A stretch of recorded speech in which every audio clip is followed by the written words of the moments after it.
welcome back. Thank you for joining us. My name is Stephanie FENTON.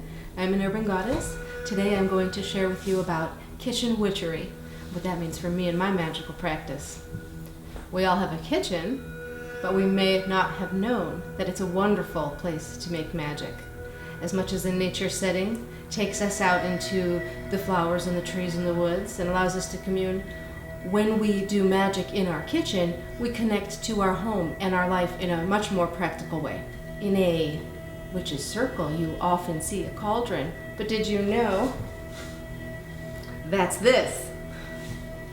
You can brew up trouble without leaving the house. You can also use a teapot, the same number and spiritual quality of herbs fits into 8 ounces, as does the impact if you wanted to feed 40 people. Your special knife. When we cut in magic, we are often disassociating 2 things or dividing things. There are a lot of ways that our cutting is meant to have a force and an effect.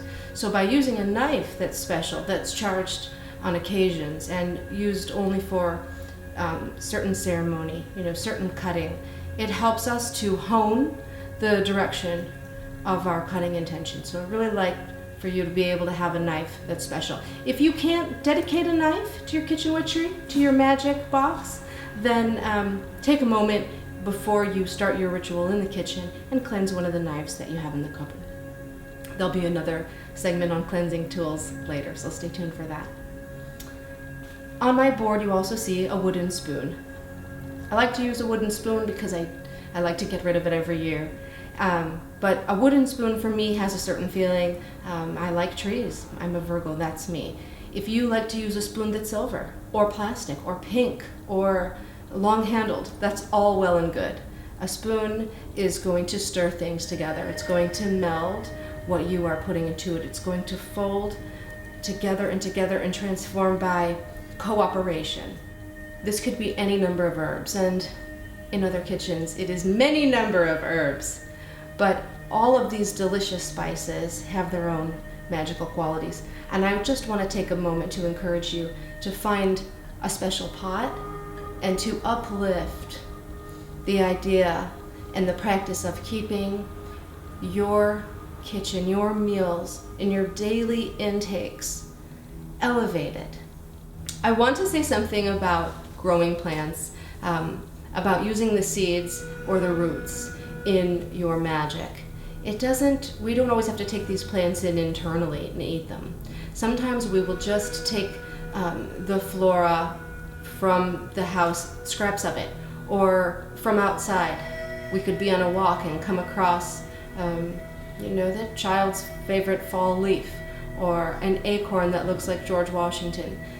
These things might connect to moments that are significant for us, that are sort of a portal to our spiritual awareness. And so including them becomes important.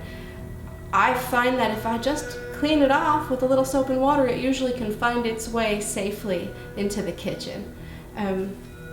So the kitchen has a workspace for what you might call debris, but the roots of a plant are full of its desire to live, and it's yet unrealized. So it's important in any spell that seeks manifestation to have something that has that energy in it. And then the trimmings and the clippings, what was, dry leaves, this represents what was. And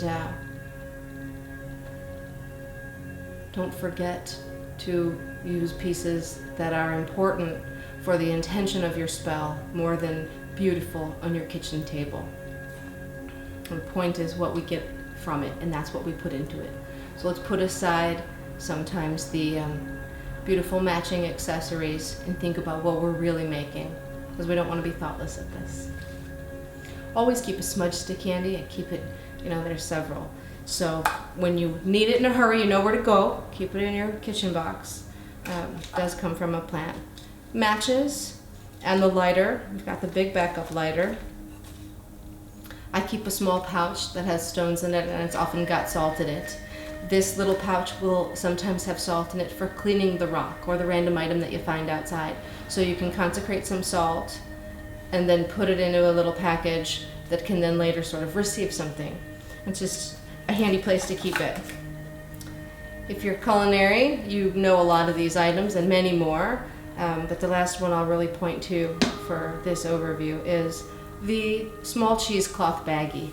These are nice. You can make sachets for your friends. You can do all sort of things, but it keeps the dried herbs dry and light. If you have any questions about what you've seen, or you want to share your favorite magic shops in your town, please let us know in the comments.